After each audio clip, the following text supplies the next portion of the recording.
Halfway to Heaven. Exterior, Los Angeles, 1938. The morning sun shines on an Art Deco-style modern mansion. In the driveway is a shiny new Duesenberg, but rather than parked in the driveway properly, it's been haphazardly driven across the front lawn and parked on the grass, destroying the shrubs. Interior, Georgie's bedroom, day. A stately Art Deco bedroom with grand windows and an elaborate round bed. In the bed lie two bodies covered by sheets. There are cocktail glasses and clothes strewn about. Wadsworth, early 50s, British butler, walks into the room with a mission. He walks over to the window and opens the curtains, flooding the room with sunlight.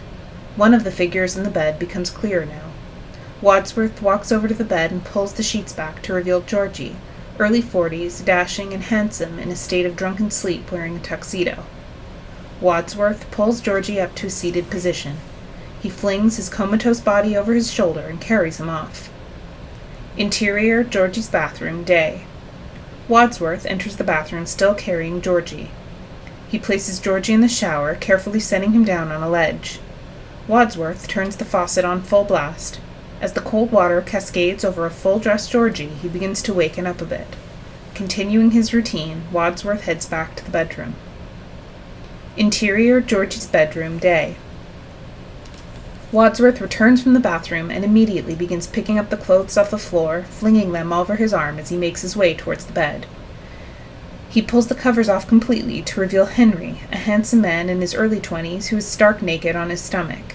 Henry groans as he turns over to reveal himself to Wadsworth, who discreetly takes a peek. I believe these are yours, sir. He hands Henry his underwear. Who the hell are you? I am no one. You were never here.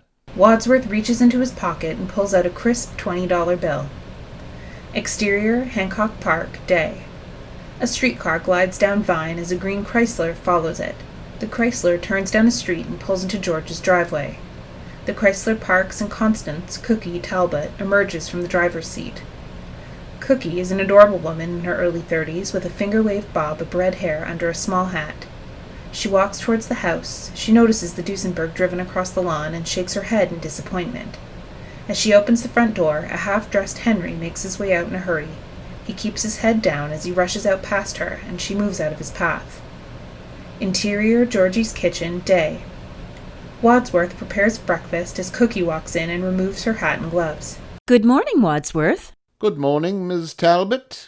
You're going to need new azaleas. I've already called the gardener, miss. And the mechanic. One of these days we're going to have to call an ambulance. I hope things don't come to that, miss. He hands her a cup of coffee. You and me both, Wadsworth. Georgie walks into the kitchen, freshly showered and wearing a robe and slippers. Constance, you're early. We're starting a new picture today, George. Or have you forgotten? No, I remember. Something for me. Georgie takes a seat at the table. For me to know. Oh, yes, and for me to find out. Wadsworth places down a glass of a dark liquid concoction. Cookie is repelled by the sight of it. Thank you, Wadsworth, and thank you for handling that other issue. Georgie pinches his nostrils with his fingers and drinks the beverage in one long gulp. When he's done, he makes a face of disgust. Naturally, sir. Wadsworth places a cup of coffee in front of him. Your new pal didn't want to stay for breakfast? I'll have you know that man is an up-and-coming actor. He just arrived here last week from Missouri, or was it Minnesota? I think it began with an M. Either way, his talent is tremendous. Wadsworth puts down a plate of food. Looked rather average to me. Hey, don't give me any grief. I have a pounding headache. Well, once again, you drank entirely too much. I had no choice. I was at the most dreadful party at Joan Crawford's. It was so boring. I had a drinking contest with Julie Garland just for laughs. Garland? But she's 15 years old. Put up quite the fight. But in the end, I licked her. Wadsworth pours more coffee. We had no doubt, sir. Interior, exterior, Cookie's car, day.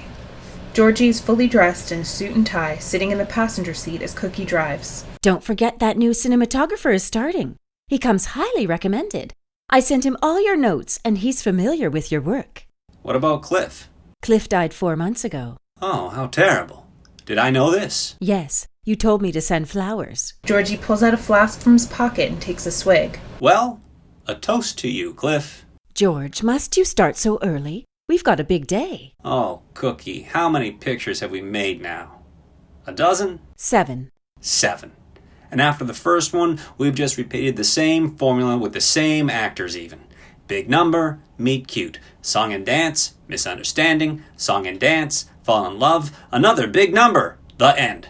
It's all becoming so boring. Don't say that. Your pictures are wonderful. They push the boundaries of cinema. They are visual spectacles with charm and wit. Well, as charming and witty as they are, I am over the lot of them. I've done enough.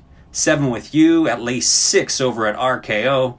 Do you know how many cantankerous old producers I've had to put up with?